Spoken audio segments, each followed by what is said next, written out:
138-ci tapşırıqda bax bu iki düsturu düstur kimi yazın əzbərlənin. Əqab AB kök altında AB bölək C-dir. Əqab AB.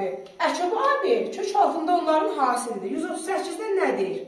Deyir ki, AB bölək C 225-dir. Mənə deyir, əqab AB-ni tap. Əqab AB-ni tap. Əqab AB-nin düsturu nədir? Kök altında AB bölək C-dir. Gətirib bunu da yerinə yazıram. AB bölək C-nin qiymətini özləri verib də 225-dir. Bundan da çıxdı 15. Demək, cavab 15 imiş. D variantı. Bax, bir də 159-a baxaq uşaqlar. Bax, bu da bir düsturdur. Bax, düsturlar deyirəm ki, dəftərinizə özünüzün qeyd eləyin. Natır ədədlər yazın. Aşağısında da nə qayda edilmişsə, bunları yazın. Öyrənin. Əkab AB-ni, əqab AB-yə bölündə C alınır. C ortaq olmayan sayda vuruq deməkdir. Bax, ortaq olmayan. Ortaq olmayan deyə də birinci C-ni soruşur. 159-cu tapşırığa baxaq. D ortaq olmayan sayda vuruqların hasili 6-dır. Yəni D-C 6-dır. Əqab AB 15-dir. Baxın, gətirib düsturda qoyam yerinə. Məndən əkab AB-ni soruşur. Əkab AB-ni bilmirəm nədir. Bölək. Əqab AB-ni özləri veribdir 159-da. D 15-dir. Bunu yeni 15 yazıram. Bərabərdir C deyil, C də 6 veribdir. Əkab AB-ni tapanda 15-i vururam 6-ya da. Bu deyilir 90. Əqab AB 90-dır. Yaxşı, buradan yazaq 166-nı. Bax, sayda sualdır. D2 natural ədədin hasili 29-dur. Biri A-dır, biri B-dir. Hasili 29. Nəyə vuranda 29 olur? Biri 29-a vuraram, bir də 29-u 1-ə vuraram. Bundan cəmini soruşur, bu da 30. Bax, asan bir sualdır, cəbəndi. Yaxşı, bir anda nə yazım, deyək baxın. 172. Nə deyir? Deyir ki, A və B ədədlərinin hasili 50.000-dir.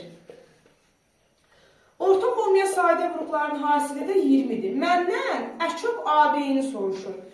Bayaqçı düstur, bax, bayaq düstur yazmışdım. Mən dedim, əkab AB nə idi? Kök altında bunların hasili idi.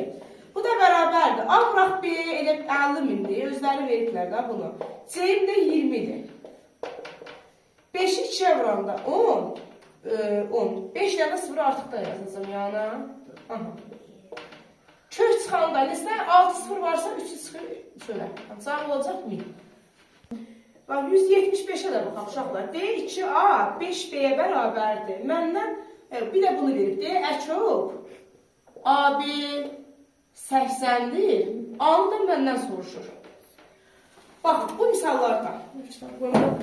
Bax, faiz dərsini demişdim də, dedim, belə olanda A-ya B-nin qabağındakı rəqəmi yazın, yanıdı qaldım. B-də A-nın qabağındakı rəqəmi yazın, 2K.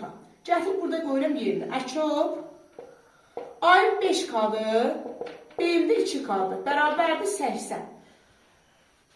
Baxın, bu misallarda eyni olanı atırdıq əkabın qabağına. İkisi K-dır. K vuraq, əkab 5 qaldı, burada 2 qaldı. Bərabərdir 80. K vuraq, 5-dən 2-yə, əkab nədir? 10-dur.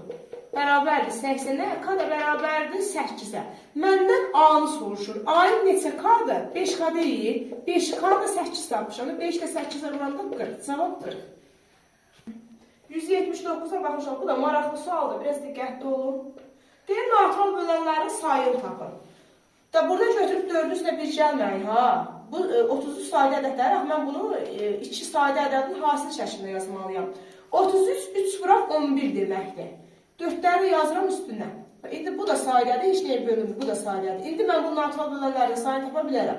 Neçə dənə 3 var? 4 dənə. 4 üstə gələk 1, 11 neçədir? 4 dənə. 4 üstə gələk 1. Bu deyilir 25. Cavab 25 olacaq. Hə, C variantı. Bunu diqqətli olun.